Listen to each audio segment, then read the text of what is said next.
Besides her remarkable background, Harper never expected Natasha to possess extraordinary beauty. The thought of competing with a woman like her was daunting.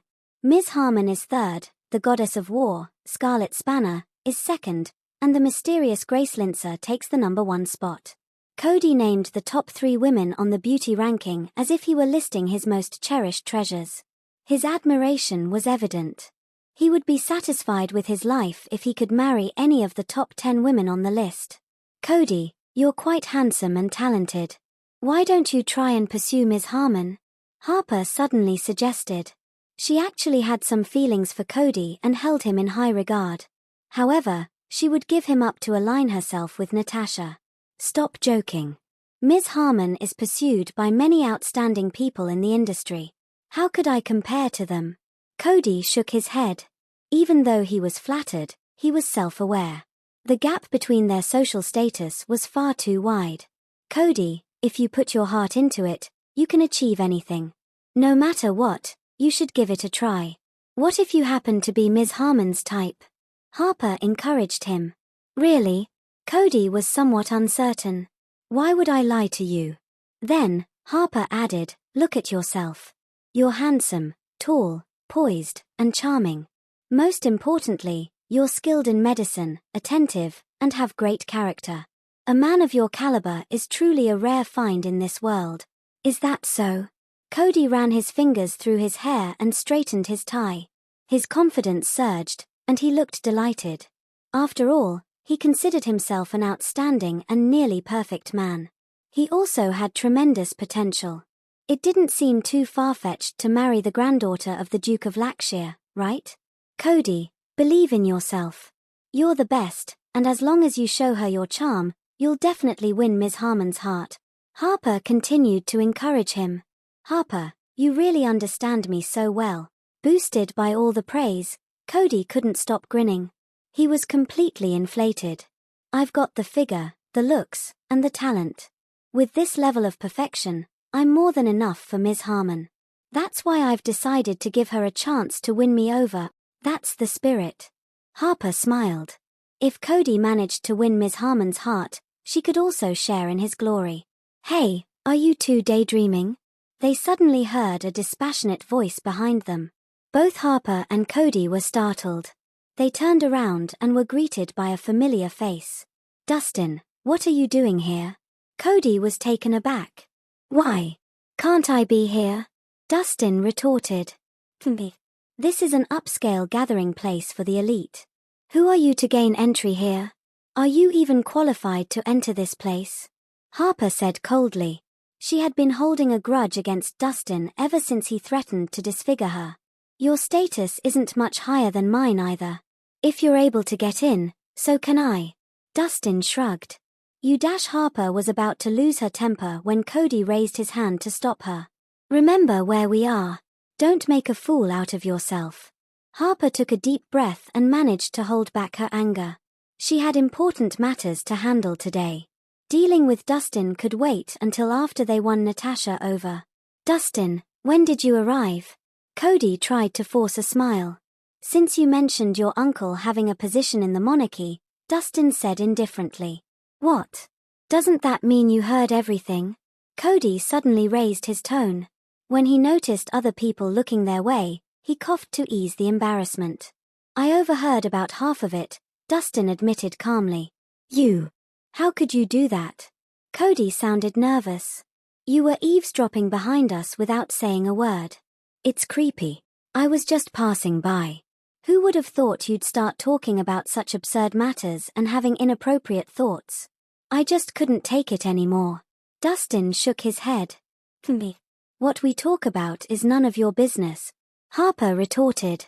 Dustin, don't you think you're being too nosy? I'm handsome and talented.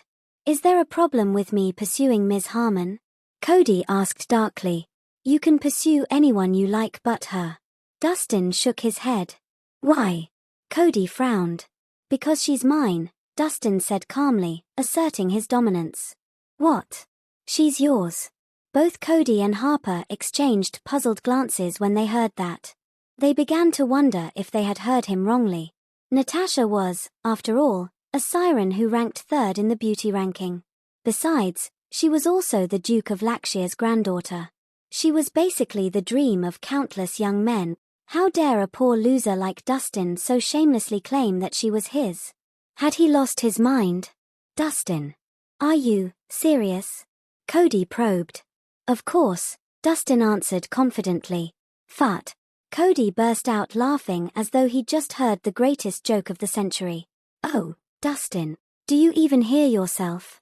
Did you just say that Ms. Harmon is yours? Ha ha ha.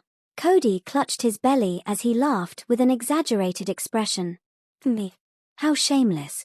Harper folded her arms in front of her chest as she huffed. Don't you have any self-awareness?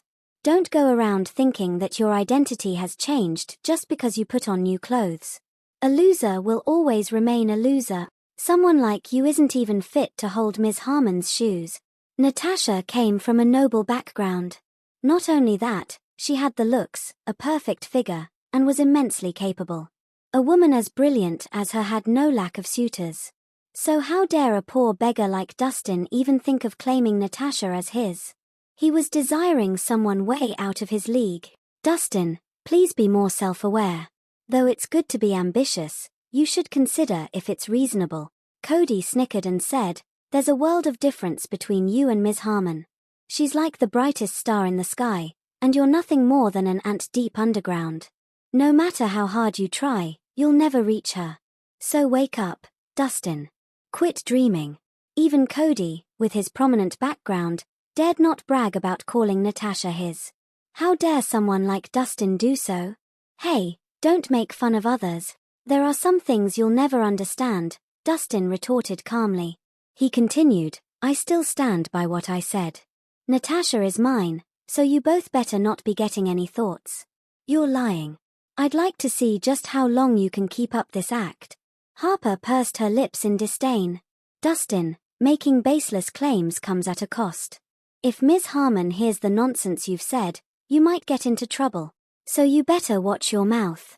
Cody chuckled condescendingly. I've said all there is to say. It's up to you whether you believe me. Dustin didn't want to waste his time on making further explanations. There was no point in saying more to these narrow-minded people. He had given them the warning they needed. Just then, a commotion broke out near the entrance. When they looked over, their eyes lit up immediately. A lady dressed in a black evening gown walked in elegantly in her black stilettos. Her stunning figure was to die for, and all eyes were on her.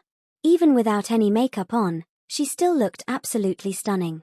Her cold and aloof demeanor only enhanced her elegance.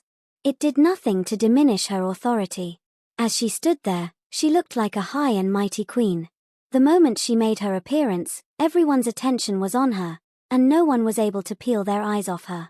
What beauty! Cody gaped, astonishment clear on his face. So this is what true beauty looks like. Even Harper was startled by how charming the lady was. She even began to feel inferior when she compared the lady's flawless looks and figure to her own. Harper was undoubtedly pretty, but she was no match for the unparalleled beauty before her. There were a significant number of socialites and wealthy heiresses in attendance tonight. All of them had put in a lot of effort to look good, and they were indeed stunning. However, the moment Natasha entered the hall, she instantly outshone them, stealing the limelight.